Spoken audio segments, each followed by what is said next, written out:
listening to the Crochet Conversations podcast. Welcome back, guys. Welcome to another episode. We hope you had a good week. Hi everybody, Mel here. I think we should introduce ourselves again because we've gotten some new followers. So I'm Inez. I'm Mel. I am the crochet person, and I'm the not so crochet person, but mostly behind the scenes and making sure everything works. yeah, so she's the behind the scenes person, and I'm the one that crochets. So naturally, I am the one with lots of whips. So today's Is episode. that what it's about today? That's today's episode's all about whips, as you can probably tell from the title. And this actually was supposed to be a quick question where I answered it alone, but I honestly, I cannot make this a quick question. There's no way in the world that this could be a quick question. There's just too much things to talk about whips, There right? is I've never prepped for an episode before so quickly and filled up 2 full pages so quickly With before. that much information. I don't even have space. Like, I'm squeezing notes into the little corners because I don't have space.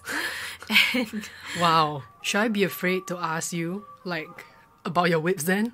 because you're my business partner and because you're also sort of technically my boss, I'm a little bit afraid to tell you how many whips I have. I'm actually a little bit nervous because I feel like this episode justifies why I should not be allowed to buy more yarn.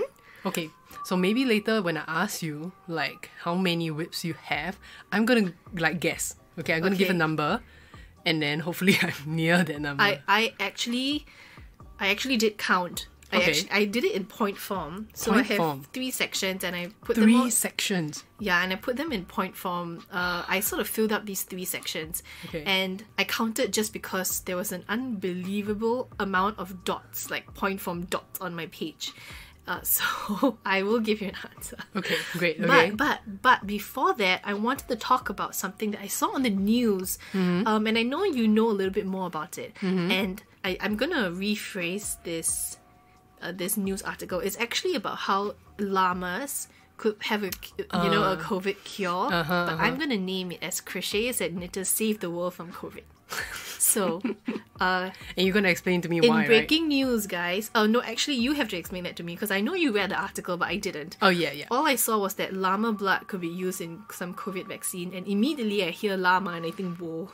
Immediately, and right? I think crochet immediately. Yeah. So I mean, normal people would think llama and cute animal, but no, you think llama no, I and think wool. crochet because if it's got to do with the COVID vaccine, it means they're going to breed lots of llamas, and what's going to happen when they need to shave the Right. llamas? It the goes to wool, all the yay. yarnies out there. Oh my god, no! Don't talk. Anyways. Don't. Okay. Okay, let's not go there now. Tell me how we are gonna save the world.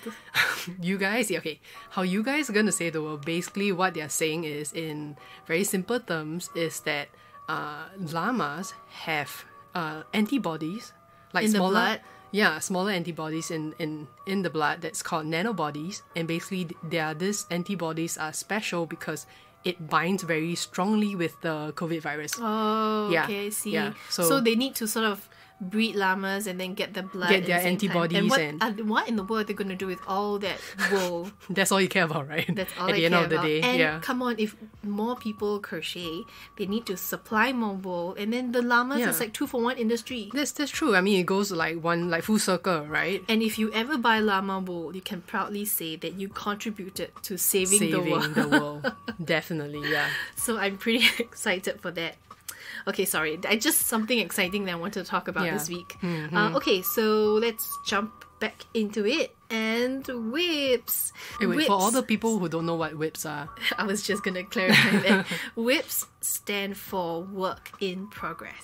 yeah. So whips just basically mean how many items, or what was the last episode? Objects. How many objects you have currently. UFOs. Okay, you On know what? If the- you don't know what I'm talking about, just Go watch our previous watch our episode. previous, yeah. Not watch. What are we saying? Oh my Go goodness. listen to our previous yeah, episode. with all the crazy The crochet jargons yeah. out there. Okay, so these will be all about whips and all about UFOs. And I have a lot. And now I want to say, before we jump into the real deeds of it, I want to preface this by saying that we are a crochet business. Yeah. It is my business to be making lots and lots of things.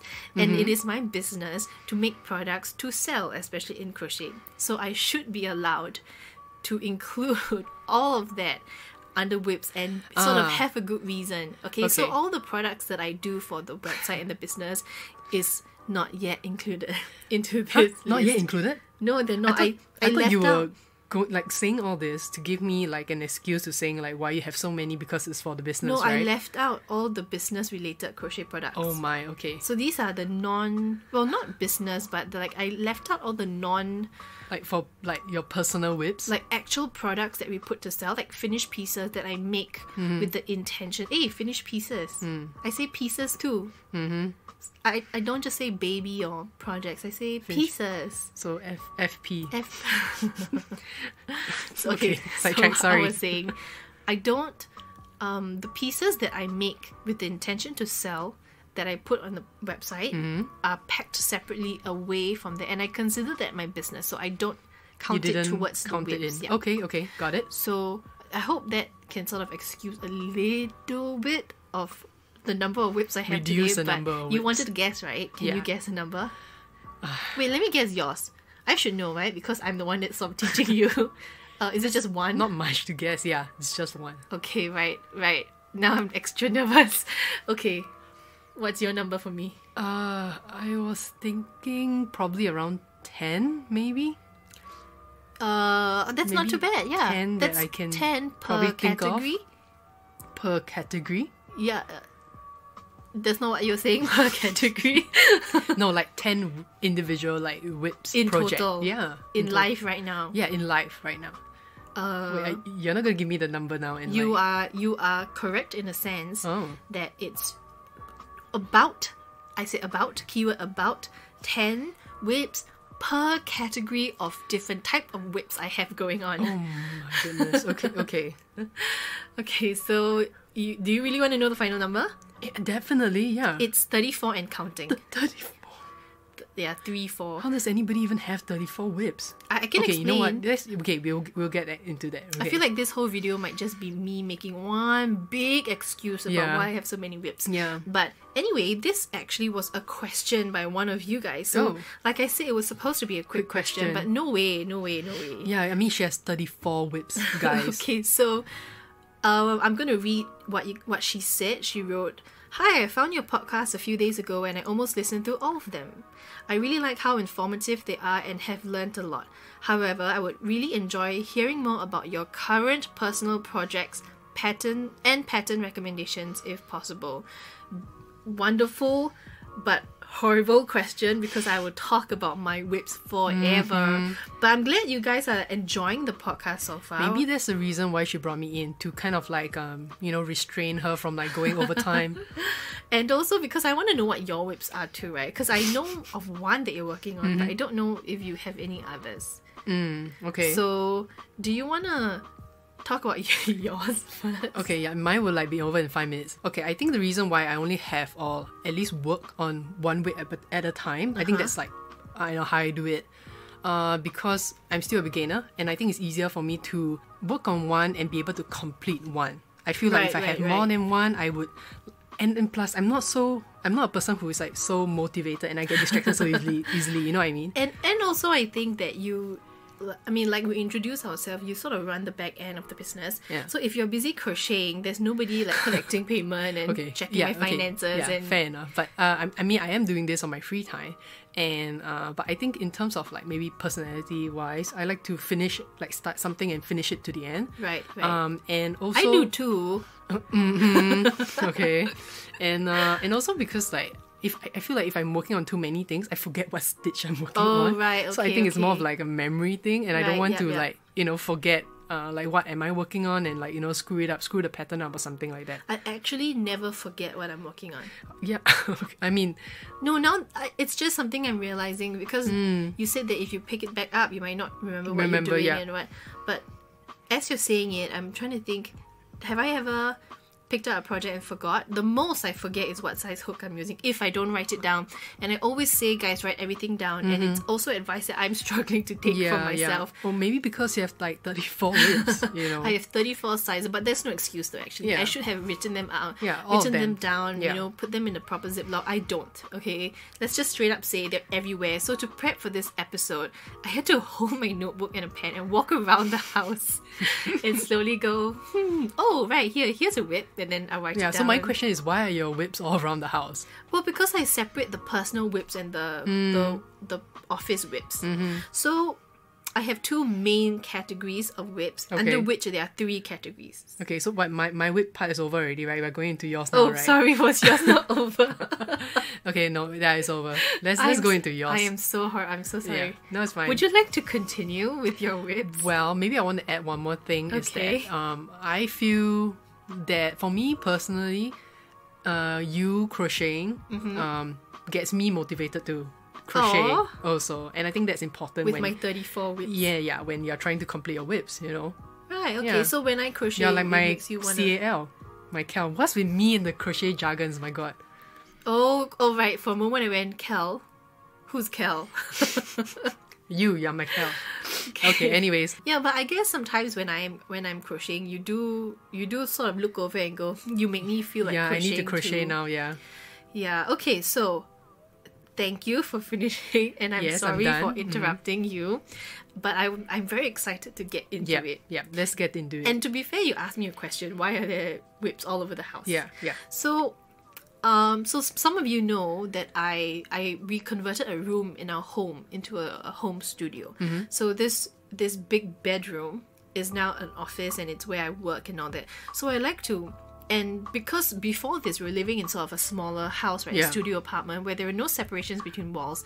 We can literally sit at the edge of our bed and touch like the kitchen sink. So Yeah, that's we can how small. talk to each other from anywhere in the house. Yeah, and in that kind of environment, it's very hard to make some sort of separation between personal time and work time. And also, as like a workaholic like me, I'm always working. Yeah. So when it comes to whips, now in this house, because we have separate rooms, I tend to want to keep all my work-related whips in the studio. Right. So if I need to do a swatch and I'm working on it, and I'm not completed for the day, I leave it in the studio, and then I come into the studio the next day to work on it. Whereas whips that I'm doing for myself, that are personal projects that nobody's gonna see, I'm not even gonna take pictures and post on Instagram. Yeah. Those I feel okay to be in the living room and crochet. So So that like the it- bedroom and or all in that, the yeah. bedroom, because Yeah. it sort of gives me that mental separation. You know, working for yourself in your own business, there is no limit on your time. There's no one to regulate Yeah, your correct. timing. Yeah. And I don't want to generate a habit where if I'm crocheting all over the house and there's no separation whether I'm crocheting on the couch or crocheting in the studio. Yeah. And also helps because you know, we've got two kids around with us, and if they see that I'm crocheting in the studio, they know that this is working, work, time, time. yeah. And when I'm outside, right? And I guess it also gives you like a different kind of mindset when you're crochet working or you're Yeah, crocheting that's like, right. So when I'm you know, crocheting leisurely. out in the living room or in the bedroom, I usually don't have anything with me. I'm not prepped for it. Yeah. I'm just, I just grab something and I start crocheting. So I've got a project that's ongoing, like a couple projects. I don't think about what I'm doing. If I make a mistake, I don't really care. I'll just, mistake over it, Yeah. or Yeah. if I frog, I don't care about doing it correctly. If I miss a stitch, I'm not concerned. I don't even count what I'm doing. Wow, okay. Whereas the projects that I do in the studio, Yeah. I'm very meticulous with it. Yeah. I write everything down. I'm in front of the computer. I'm noting things down. I'm putting stitch markers here and there everywhere. Yeah. Different frame of mind, yeah. Yeah, I'm checking. I'm double checking. I'm asking for opinion from you as well. Experimenting a lot, things like that. Yeah, so that's the two kinds of whips, like personal whips and project whips. Now, under that, there is another subcategory which can be applied to both, which is fix, frog, or finish.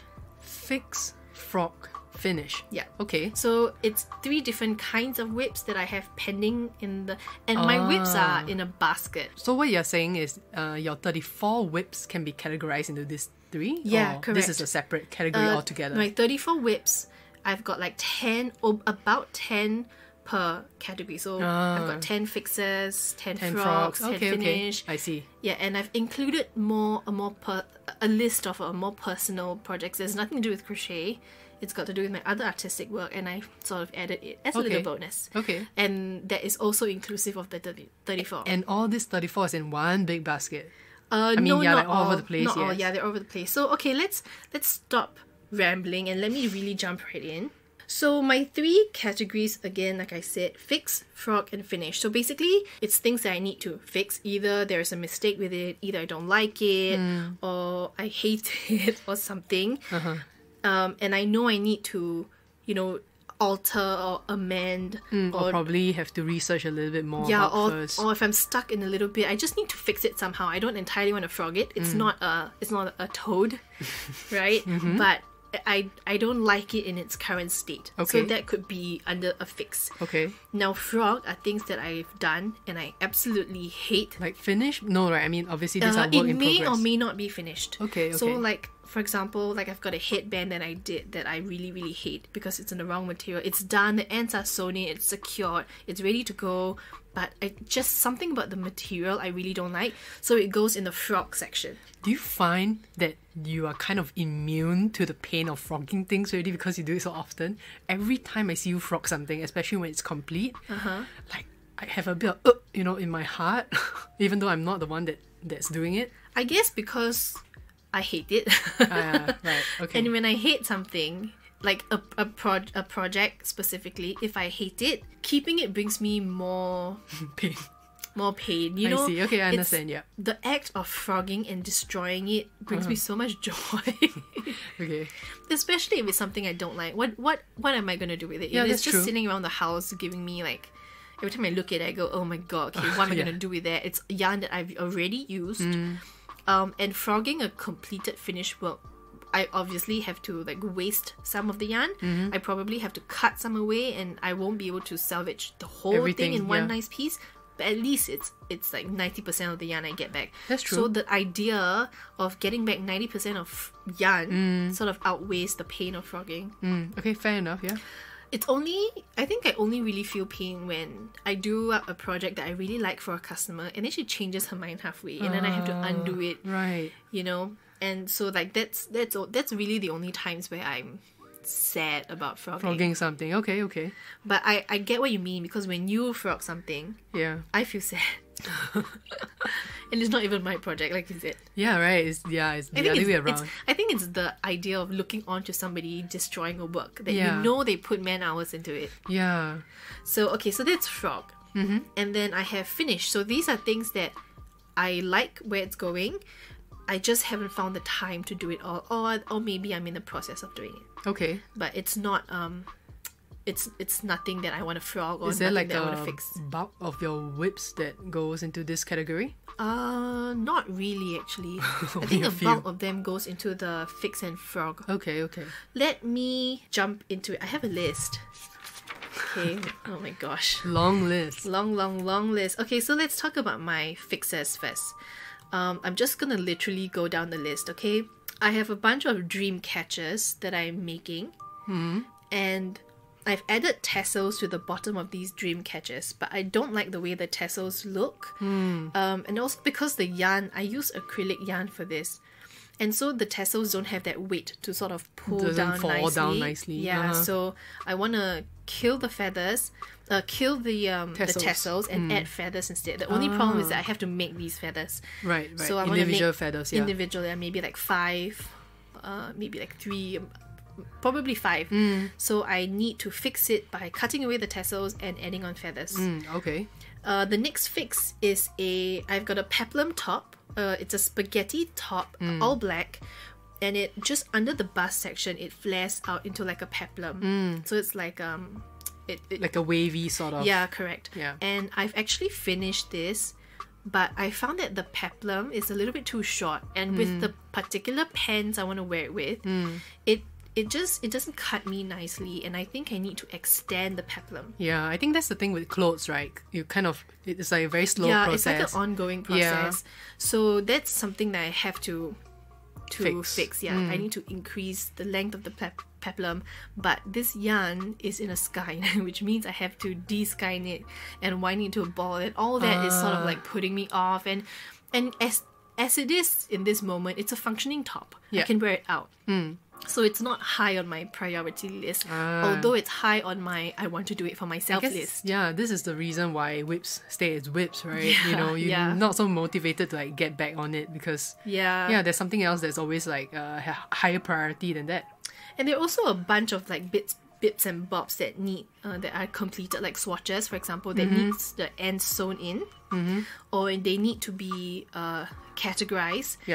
So I'm on a mission, right, currently, to create as many swatches in as many different stitches as I can, just so that I have a library of stitches with me and find some way to file it up. Because I also teach classes, so when I'm talking to people about different stitches, it's easier to pull out a bunch of swatches and go, oh, look at this already compared done to this, and all that, rather than having to go and look up photos, because when you're teaching, it's not really the same to see a photo as opposed to an actual finished thing, finished swatch in front of you. So I have a bunch of swatches, but especially if you change colors, and I do, all the tails need to be sewn in, and that's such a, oh my god, just thinking about it is just know. So I have that. And under fix, I have a couple of baskets also that I've done the base, but maybe I don't like the sizing and I want to fix it, or I didn't create a proper, it's not to the height that basically I just said something about it I don't like, whether it's in the material or not. And some of these things, if I really take the time to look at it, I may end up frogging it, but as of now, because I haven't decided, it's in the fix section. I see. Okay, then I have a little doggy toy for Whiskey. It's an Amigurumi doggy bone.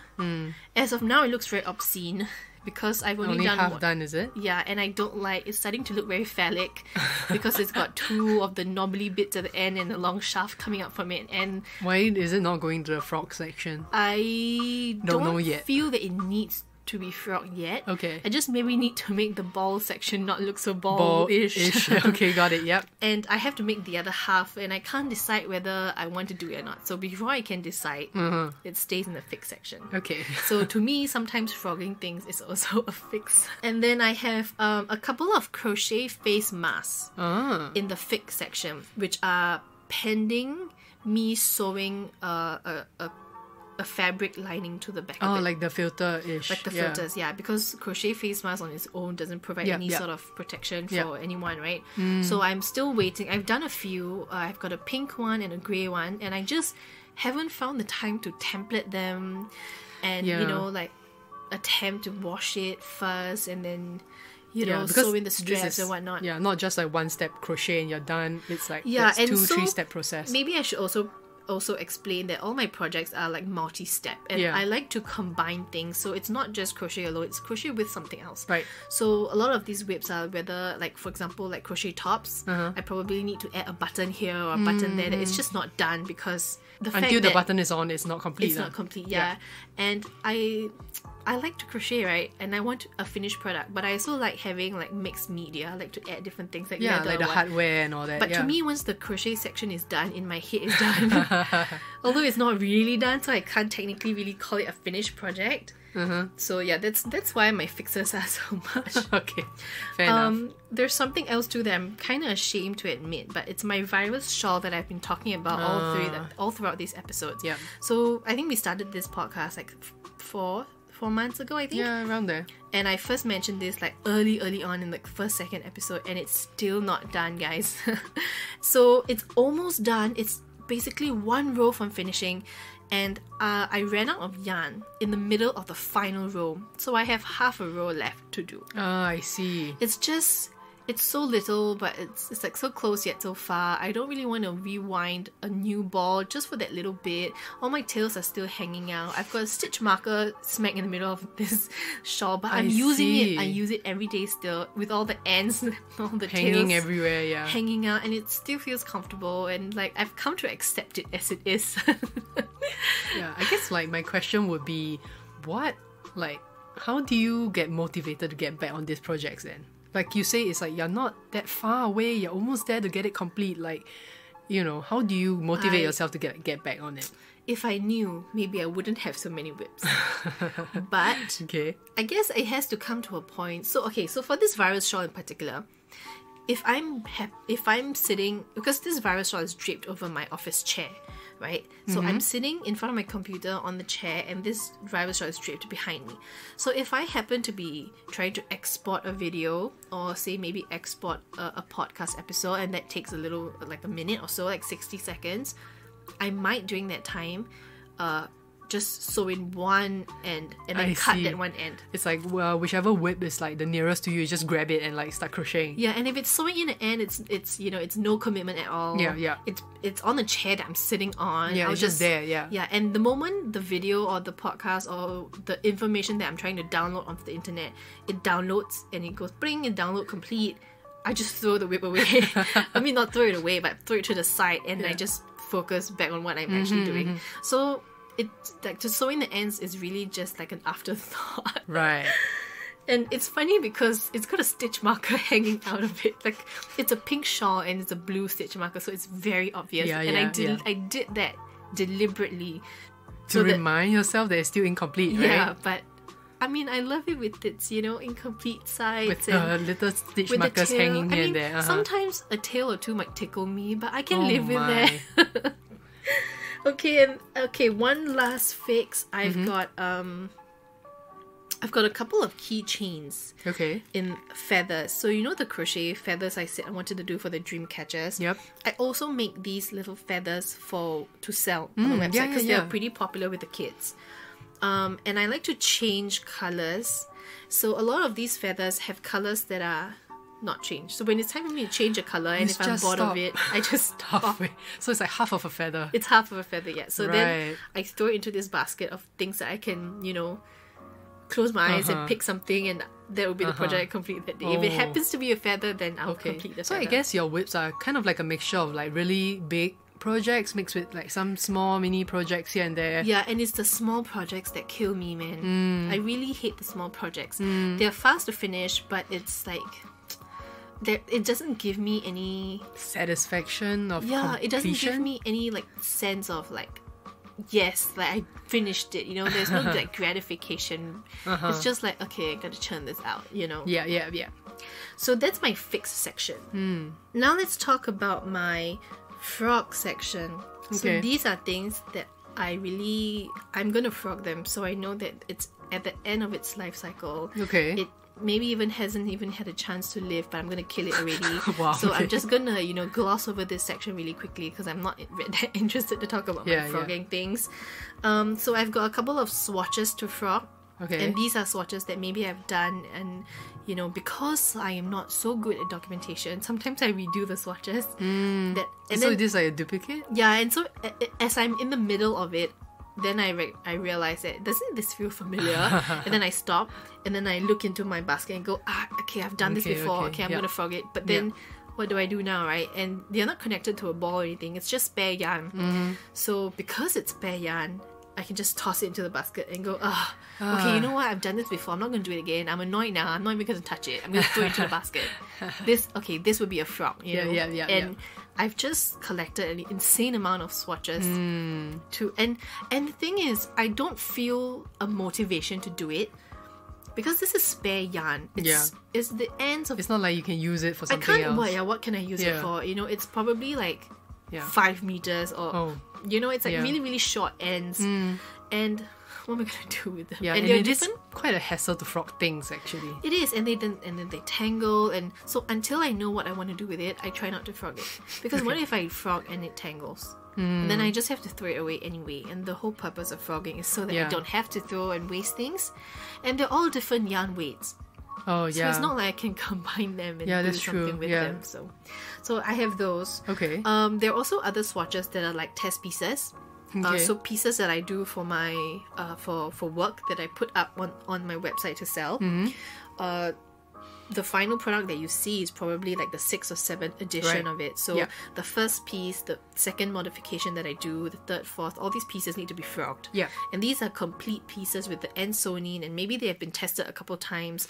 So it's not so easy to just pull on the tail and frog it. Yeah, that's true. They need to be cut, they need to be rewound, you know, and so it's sort of like a hassle. And if I know that they're test pieces, I'm not going to use them. Mel's not going to use them. Yeah. I mean, that's the reason why they're test pieces, right? Yeah, and they're in the frog section. Every now and then, I might go into the frog section and see, wait, urgent, I need a bottle holder like right now because I'm leaving the house this instant. Then I might go into the, you know, frog section, pick out a test piece that I've done. Yeah. Actually, I've done that before, so yeah. Yeah, and use it, and then just when I'm done, just throw it back in it. Yeah. You know, ultimately, if I do that enough times, I could probably come to a point where I'll just throw it away. Or sometimes, you know, going through the frog pieces, right? Yeah. We actually find something that can be used as a doggy toy. Yeah, like a toy, Yeah, or like a tag, like a poo and tag toy for whiskey, and then, you know, so we don't actually waste it, right? Yeah, that's right. Okay, then there are like pieces I've made during classes. So like little swatches or little sample pieces that I make during a crochet class where I need to, you know, do up a sample very quickly and sort of explain things. I see. At the end of these classes, I need to be able to frog this sort of set of things if they don't take it back. So if they take it back, then okay, that's good for me. There's nothing for me to frog. Yeah. But if they don't, then it goes into that basket. And I teach lots of classes, so you can imagine. So it does pile up, yeah. It does. There's also a couple of finished products, like for example, a couple of headbands and a couple of crochet scrunchies that I've done. Oh, okay. That I just don't like the way it feels. So I mentioned the headband earlier. It's a really nice, pretty grey, you know, like variegated tweed wool looking yarn, but it's so scratchy, and it's acrylic. It's not cotton. I see. So it doesn't feel comfortable, and it sort of pricks me a little bit. So after using it, then you realize it's probably not the best material for this. Yeah, and I don't quite like it, so I'm gonna frog it. It's just that, like I said, it's a finished product. The ends are sewn in and everything, and it's a hassle. The same with the scrunchie. I made it a bit too tight, so I can't quite twist my hair up properly. Right. So they go in the frog, and they're honestly the test pieces. They were originally test pieces that I've used for a little while and realized that, yuck, it sucks. Got it. I also have a couple of ribbons that I have attached to rubber bands. So when I tie my hair, it's got a crochet ribbon hanging down. Right. I used the wrong material for that. It's too stiff. It doesn't have enough drape.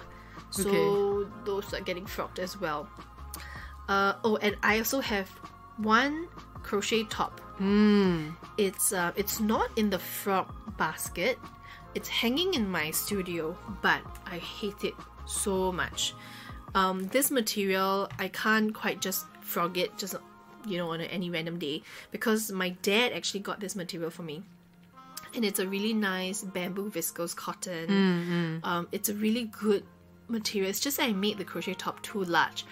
I, as usual, didn't swatch. I didn't do a swatch before I started. I didn't measure myself. I didn't account for the amount of stretch this fabric had. So the positive ease went from 1 inch to 6 inch. So it's so, and it's a spaghetti top, right? It's so big. You can't really have a big loosey spaghetti top, right? It literally just falls right off me. It doesn't even stay on my shoulders. Okay, we need to frog that one. Yeah, but it has to be done very carefully. Because of the material. Because the material is so precious. I've only got one skein per color. And I use it up entirely in that. So I'm sort of afraid that if I don't do it properly, I may not have enough yarn to do anything with it after that. Right. Yeah, so I'm a little bit concerned about that. So I've sort of... It's hanging in my wardrobe, my studio wardrobe, because I'm just, you know, contemplating what I want to do with it. If I really want to frog it, do I just want to leave it? Maybe I should just take a photo of it, put it up, and let people, you know, contact me to customize their own. Yeah, I guess this is like what you're explaining is the process you need to go through for every single one of your whips to decide whether it actually goes to, like, in your case, a fix or a frog pile, you know, or a finished pile. Exactly, So, I mean, just because it's currently in the frog pile or the finish or the fix pile, it doesn't mean it's going to stay there. You know, like I said, to fix something could also mean just to frog it. That could be the answer. Yeah. So it might go. Or other times when I come back to it like a month, or to be more honest, like a year later, something in the frog pile, I could look at it and go, actually, this is finished. This could be a toy for Whiskey. Okay, it goes into the finish, you know? Yeah, that's true. Yeah. So, okay, so that's my frog. I don't really want to talk too much about my frog pile. So let's talk about finished pile. This is the one that I'm excited for. It's all the exciting projects I have in the moment that I don't feel are going to go into the fix of frog anytime soon. Yeah. So let's start with, I've got a couple of tops. Just as an overview of them, I've got a couple of tops, a couple of cardigans, a lot of clothes, a lot of wearables, and these are my current.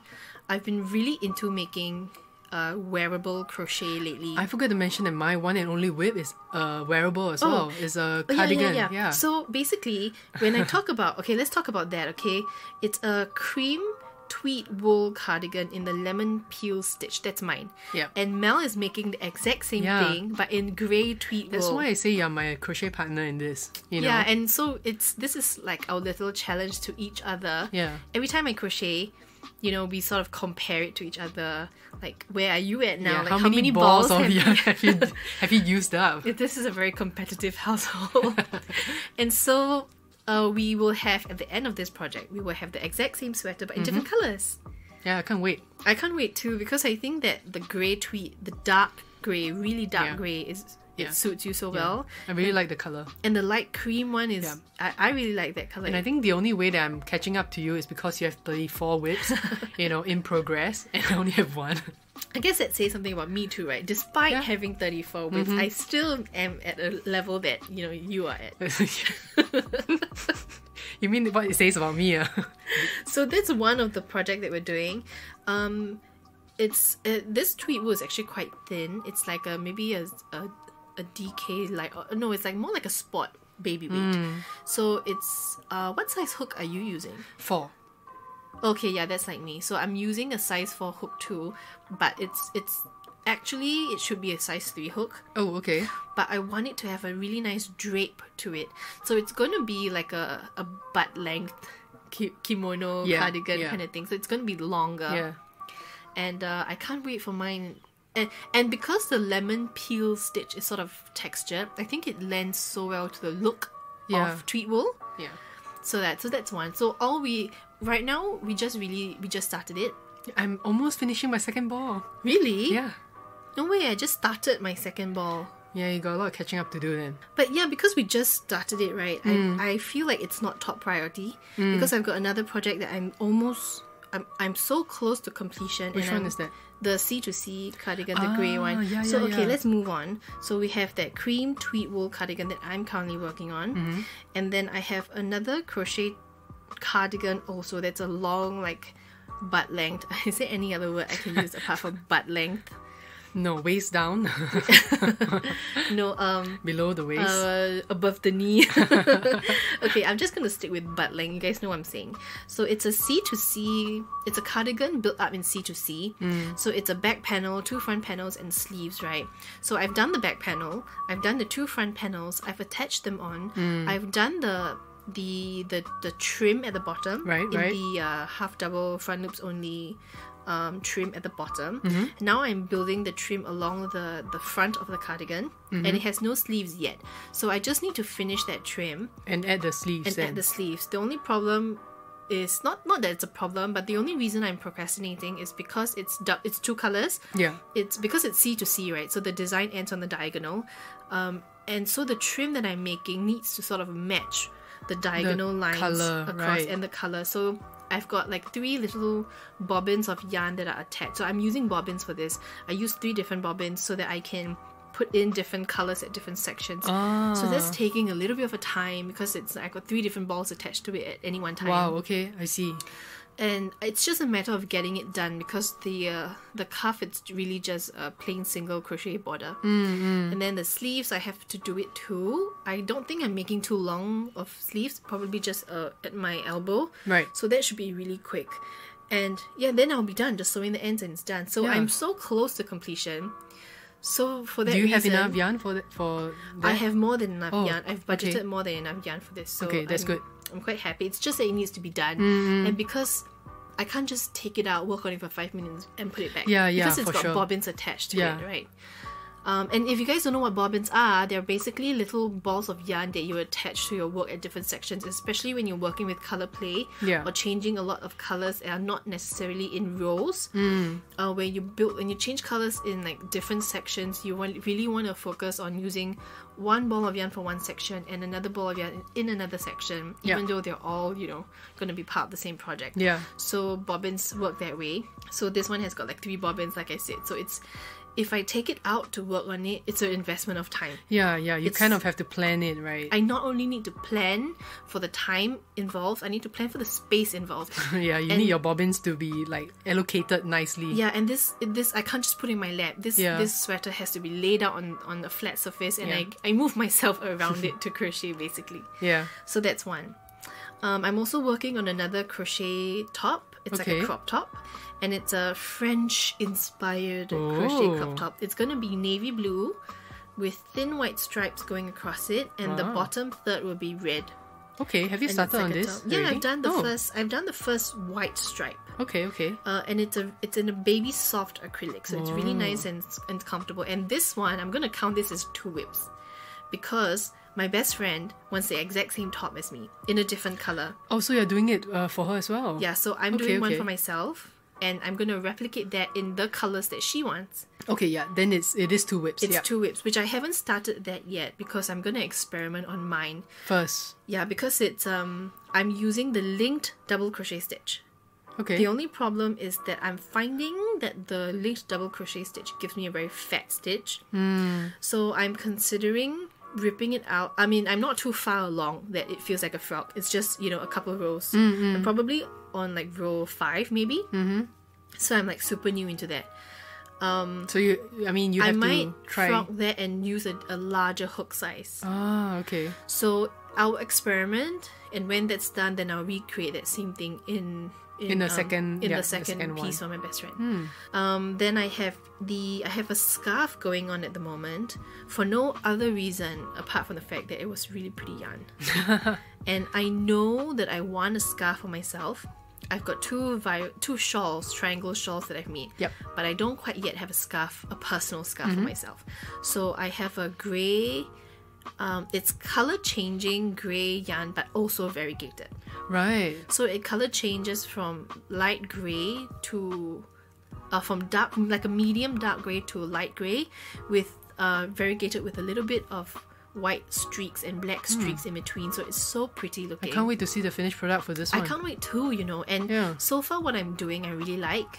I'm using the C to C stitch, but it's so thin. This yarn is so thin. I'm using a 2mm crochet hook. 2mm? So the C to Cs are so small. They look like mini C to Cs, but they're actually regular ones. So cute. It's just that the hook size is so small. Right. So it's taking me a little time to build up. I've already completed, or rather, I've just completed my first corner. And Okay. I'm just now starting to build up in height with my C to C.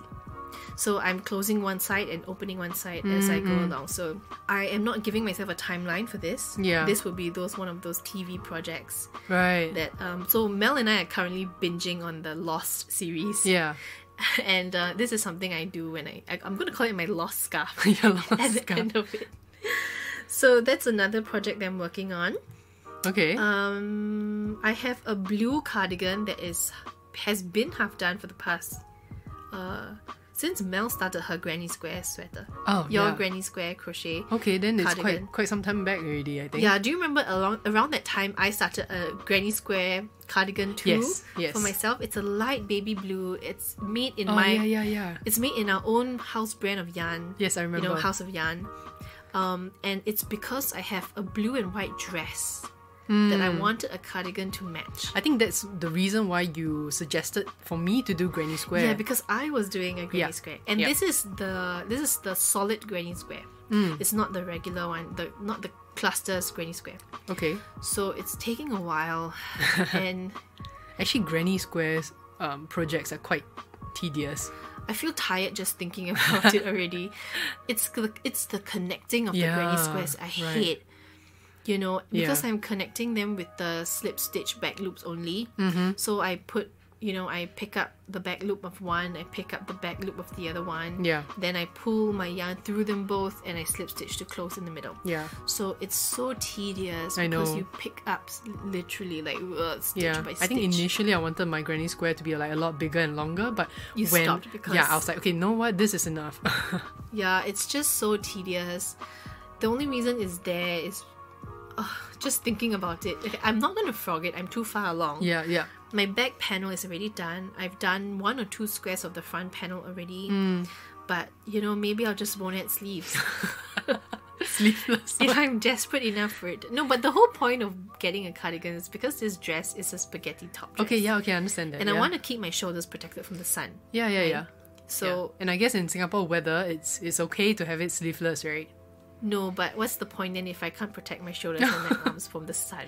Okay. So maybe a short sleeve then. Yeah, I'll probably do a short sleeve one. You know, at some point I probably will have no choice. You know, like I just want it done. Yeah. And then I have a handbag. I have a handbag in my to finish pile. It's a green. Well, it's like chunky yarn. It's like a green rope, basically. Okay. And I'm building it up in the mesh stitch. Wow. And it's folded into the shape of a plastic bag. So if you ever go to the store, you know how plastic bags look like? Those, you know, the ones that kill people. Like supermarket kind of bag? Yeah, the ones that kill all the animals in the ocean. Right. Where the bottom is sort of folded inwards. I'm doing that exact same one. So it's pretty cute. It's just that it's pretty big. And the mesh stitch isn't the most like complicated stitch on the block, so it's like boring to me. Right. I need something that's a little bit, it's gonna motivate, because right now I'm so not motivated. It's just a matter of just putting one damn stitch after another. Yeah. You'd rather do like another one of your whips, right? I'd rather pick up another whip that's more challenging to me, like the lemon peel. So what is incomplete about this handbag? One handle. That's it? Yeah, just one handle. Okay, got it. It's like all these whips I'm so close to finishing. Yeah, it just sounds like a 5% like. I know, it's always that final stretch, right? It's like what do they say? It's like right when you give up, you turn the corner and that's your $1 million prize. Maybe now that I know, I would probably like, you know, every day I'm like, what about your handbag today? This is why I was nervous to tell you, because I've got so many whips that are so what about close. your sleeves today?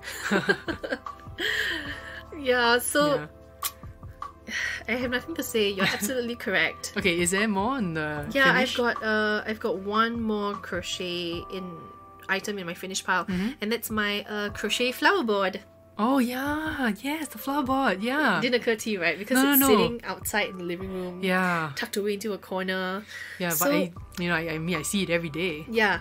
So basically, what I'm working on is it's a really huge wooden MDF board, and I have engraved, sort of like done an outline of my logo on it. So the two semi-interlocking C's that stand for Crooked Crochet, those C's are made out of red roses, crochet roses, and the background will be green leaves. And when I'm done, you won't be able to see any of the wood because it will be entirely covered in crochet. And it's really big and it's really heavy. It comes up to, you know, if I'm standing up, it's like it's a meter high. Yeah. And like 60 centimeters wide. It's like a 60 by 40 inches piece. Yeah. So it's very, very big and it's very heavy. I finished the C's in the red flowers. It's kind of like the background that needs to be complete. It's the 1,000,001 green leaves. Yeah. In like the 1,000,001 shades of green that I need to do. And the idea that I want it to be so intricate. Yeah. I have, you know, stupidly started like 7 different leaves templates. Yeah. And I can't like, you know, change it now, otherwise it looks, you know, funny. Yeah, so exactly. I have like 4 different greens that I've isolated for this project in particular. This is definitely one whip that I'm excited to see it complete though. Yeah, I am too actually. And that actually is the whip that's on my mind actually. So we are currently in the middle of a website rebrand where we're cleaning up the website and getting it redesigned and all that. And so once that is done, remember we had this conversation over dinner? I said that once that our website is settled, I'm going to like go hard on my flower board whip. Yeah. And if you want to know what it looks like, head over to our Instagram at CrochetSG. I post updates every so often that I do. And like what stage is it at now? It's just the flowers, man. It's just one flower after another. Yeah. It's so boring. I can't. Maybe you should help me do more. Yeah. leaves. Maybe like every day I can do like 1 or 2, you know. Yeah. And yeah, that's my finished pile. I do have a different kind of whip that I didn't mention though. It's the whips that haven't begun to become whips yet. You mean have not even started yet? Yeah, like it's in your head? Yeah, it's the mental whips. Okay, let's not include those yet. I'm sure you have like 1,001 things you want to start on. No, but it's something. It's pending on my mind. Something to do. This list, I could start it like any moment. You know, okay, so my question is like, when do you like have like know when to like stop or like control yourself? Like With whips? yeah, when I is don't. like too many whips? I have 34. I clearly don't know how to control myself with whips.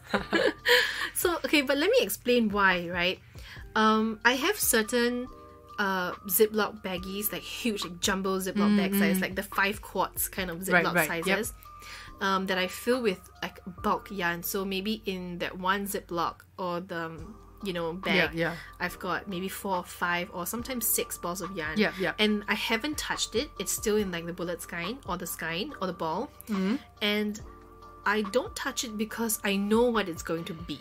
Right, like you bought that yarn for that purpose. Yeah, and so this yarn, it's in a Ziploc baggie because it's isolated from the rest of my other yarn, which is sort of up for grabs for customers or whatever not. So these yarn in the Ziploc baggies are sort of separated away, that I know they are going to be something. I just maybe haven't decided, what stitch I'm going to use, what hook size, or sometimes it could, like this could either be this or either be that. Yeah, so they stay in the bag until you're ready I know what I'm doing, yeah. But to me, that's still whip because I look at it every day and I go, I know that this is going to be something. Okay. I know that I want a cardigan out of this. Right. I know that I want a skirt out of this. Yeah. I know I want a scarf. So your unstarted whips is in the Ziploc bag, and that's how you stay organized for those, right? Yeah, definitely. Otherwise, if I just put them in the cubbies with the rest of my 34 cubbies. I've got 34 cubbies. Maybe that number like indirectly like It's a represents magic something. number. Yeah. If I put them together with the rest of my cubbies, it will get lost. Yeah. In I'll use a little bit today, I'll use a little bit tomorrow. I don't, and then before I know it, I probably won't have enough for my, top. But so for your current like 34 whips, like do you have like a specific way that you organize or keep track of them? I try as much to keep them organized. I have buckets, so sometimes they're in buckets, especially if I have notes attached to them. I'll put them in the bucket. So one bucket will have my notes, my stitch markers, the corresponding hooks, Right. and the yarn itself.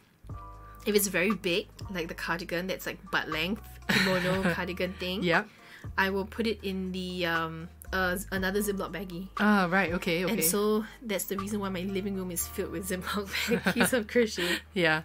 And then like in this pile also, it's like things that I'm not really focused on. So I've got a granny square blanket. Yeah. And every time I teach a granny square in class, or if I've scrap yarn that I can make a granny square, I do it. And once I've consolidated enough granny squares, I'm going to add on another row to the already complete existing granny square that I have. Because, granny squares blankets can grow. Yeah. So, and it's not something that's on my mind immediately. If it grows, it grows. If it doesn't, it doesn't. It's just That's that true. I need to match the number of stitches per row so that correct. If not, it'd be weird, right? Like just 2 squares inching or out like from a somewhere. corner missing from somewhere. So yeah. I collect those granny squares because it's something that I have to teach often over and over again. So correct. it's just startling the amount of granny squares I've collected, and they could be any design, not necessarily just the basic one. Yeah, I think that's what makes the granny square blanket at the end of the day like interesting, right? Yeah, and so that I have that's in my sort of, it's not really a fix nor frog nor finish, it's just like in the background. If it happens, it happens. It's a good way for me to keep, and speaking of, if I collect enough swatches in the same size, I might do that, a blanket with all swatches. It's a swatch blanket. Yeah. Right? And that every would look square so will be a different interesting, stitch.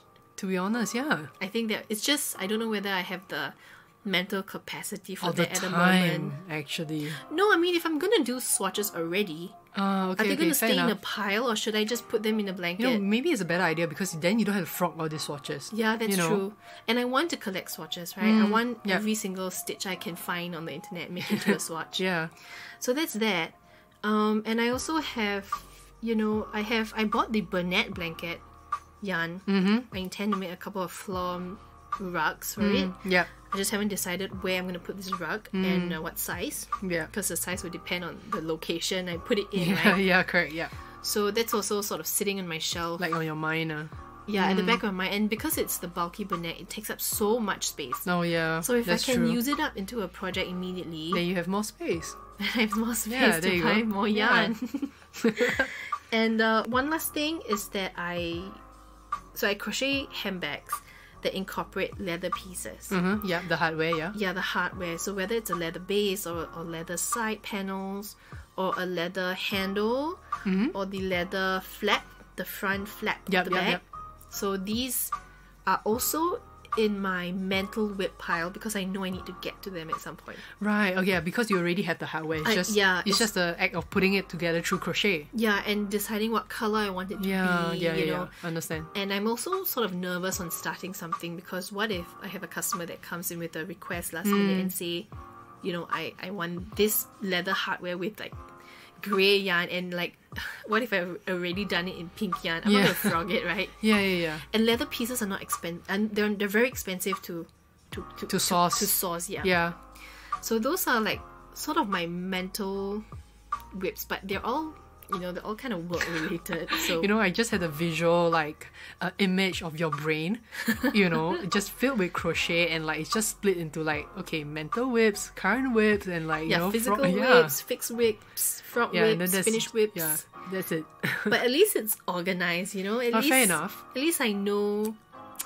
I may not know what I'm gonna do with it, but at a glance, I know if it's one of these things: fixed, frog, finish. Yeah, that's true. At least you have sort of like A system category, that works right? for me. So maybe try this for yourself or to like our beautiful listeners. If you don't know what you're gonna do with the whip, just think: can it be a finished product? Can it be a frog? Or do you just need to fix it? Yeah.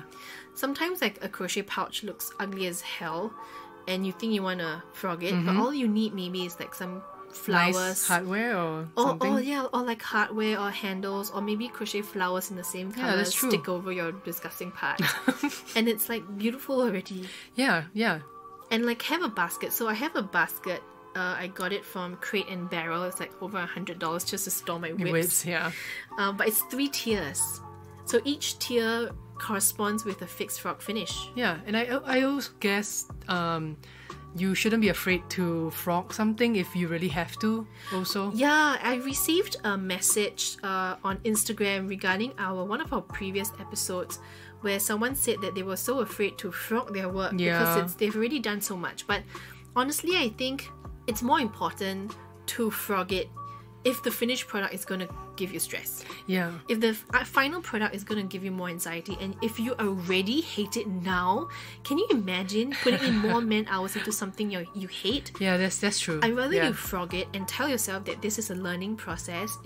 There are some losses, but I'd rather you cut your losses soon, you learn from your mistakes, and you restart something else that you can say, look, It brings you more joy, yeah. yeah, and you know what I do? I bring forward my working hours.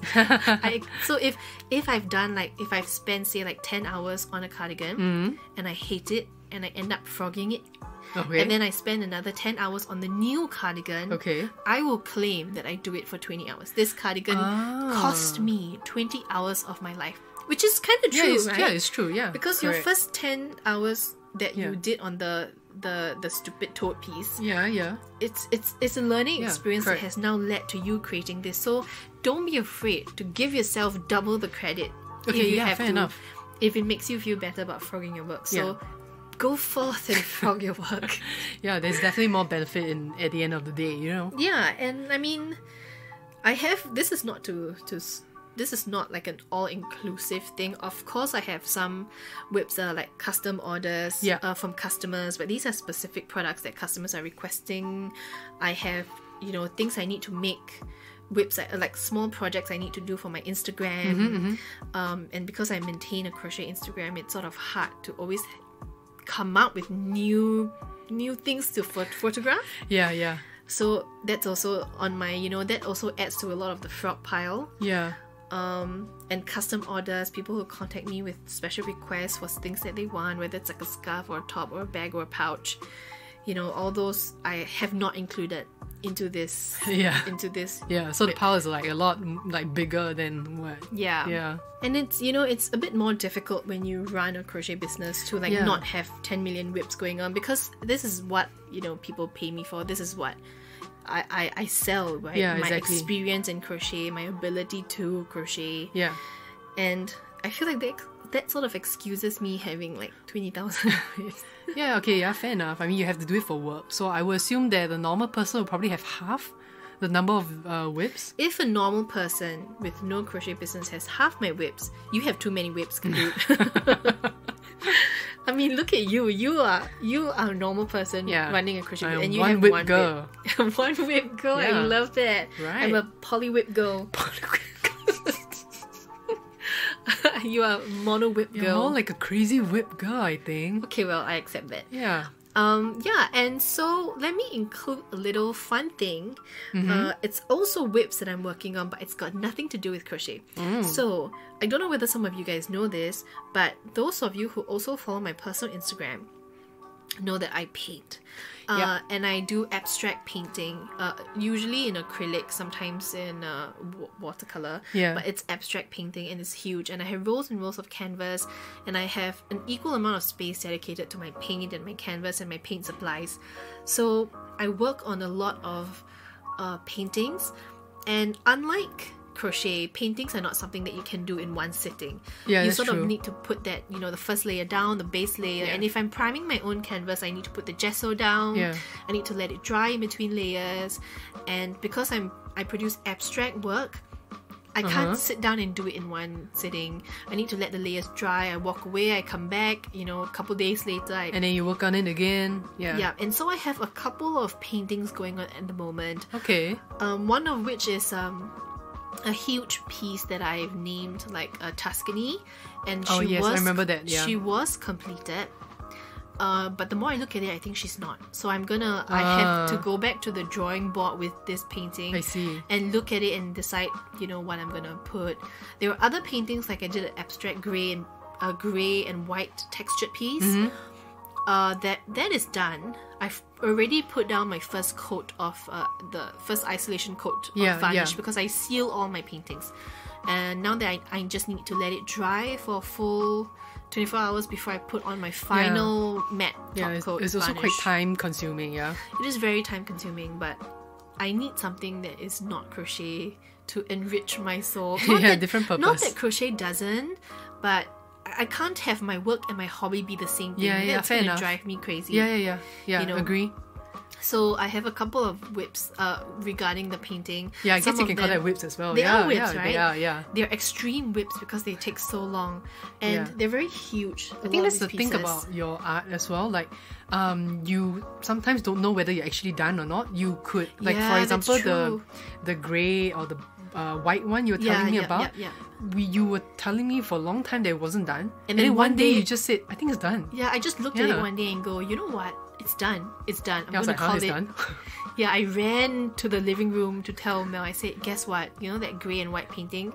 As of this moment, it's unnamed. This painting doesn't have a name yet. So it's like grey and white, untitled. I've been staring at it for so long, like months, thinking that I need to do something with it. And it's just, because it's abstract, you don't really know what it needs. The painting has to tell you what it needs. I know that sounds very kooky, but the painting needs to indicate to you where it wants to be balanced, you know? Okay. And where it needs color. Okay. And where it needs color removed. So I was staring at it and it just occurred to me, if I am struggling to add color to it, if I'm struggling to decide what to do to it, Maybe it's because done it doesn't already. need it and I it's see. done. Yeah, okay. So that is the piece that's currently waiting to be varnished before I can put it up online to sell or whatever. Yeah. I've got a couple pieces that I need to to frog. I know in painting it doesn't apply, but I need to gesso over it and basically turn it back into a blank canvas because to start all over again? Yeah, because I really hate the work that I've done. I see. And it's, there are so many similarities to crochet when it comes to my painting. Your painting as well, because if I don't like something in crochet, I frog it. Yeah. If I don't like a painting, I can just gesso over it. Yeah, And gesso is basically the white substance that you prime. It's acrylic medium with calcium carbonate and titanium white paint. And basically it just becomes a blank canvas all over again. Yeah, you prime that canvas with it. So I'm just going to re-prime my canvas and cover over the existing painting and start over again because I hate it.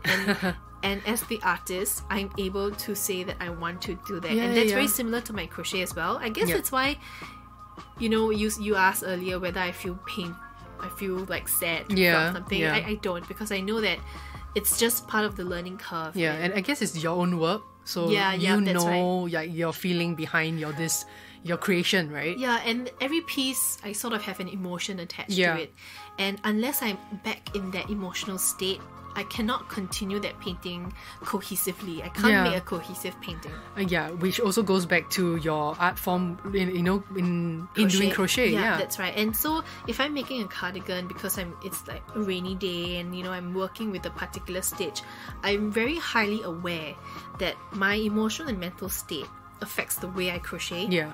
So if I'm very stressed that day, I produce very tight stitches. Yeah, we did talk about this before. We did, in the previous podcast. Yeah, and so I'm very mindful that if I'm going to continue this project, I will not continue it if I'm not feeling very relaxed today. Especially if I started this cardigan when I'm, have a cup of like hot cocoa or coffee and I'm very relaxed, and I need to be back in that state to crochet that cardigan again. Exactly. I was reading up about whips as well, and I think that's the reason why many people have multiple whips. It gives them different purpose. Wow, that's a good way to put it. There was one girl that was saying that she drives, so sometimes she has like a whip project in her car.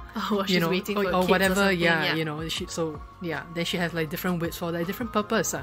Yeah, and that's a really good way. I never thought about it that way. Yeah. But so projects that I need to churn out, I can do it anytime because I know that I'm in the mental state where it's just go and exactly. In that state you get things done very quickly. But the more personal projects, the things that I want to really care for and love and like nurture to life and let it grow, I cannot do it in a rush. Yeah, exactly. Yeah, so that's why you need like maybe a different kind of whip for I need a whip for every mood, every season, every There's 34 different moods. Oh my. Okay, got it. And I only have one. Oh my god, what does that say about me? It says that you are a consistent person that I can depend on. Okay, that's what it says about you. Awesome. So that's my whips. Fix, frog, or finish. I know this episode is a little bit longer than we usually do, but I really wanted to give you guys a more rounded idea of what we're actually looking at. And because we run a business, and in fact with any business, whether it's crochet or not, you're just constantly surrounded by whips. There are always so many things to do, and whips may not be a physical project. It could be like like an online, something digital that you need to create or finish. And like working on our website currently on this rebrand has also sort of reminded me that I will never not have whips. It's just a matter of learning to balance that out and not really go overboard, to sort of self-regulate a little bit. Yeah, and kind of pace yourself, understanding the kind of stages that you need to go through. Yeah, and don't feel rushed that you need to finish a project quickly. Sometimes the best projects are the ones that you take 10 years to complete. And I know it sounds cheesy as heck, but it's true, the projects that I love the most are the ones that I took my time with it. I really thought about it. There is no one section of the the cardigan I look at that I don't remember my thought process. Okay, yeah. And I appreciate the decisions I made back then, and I feel the results of my patience now that I'm using it every day. Yeah. And I get reminded of all the frustration I face with it, and it just makes me appreciate it even more. Yeah, so I really enjoy that process of being a poly whip girl.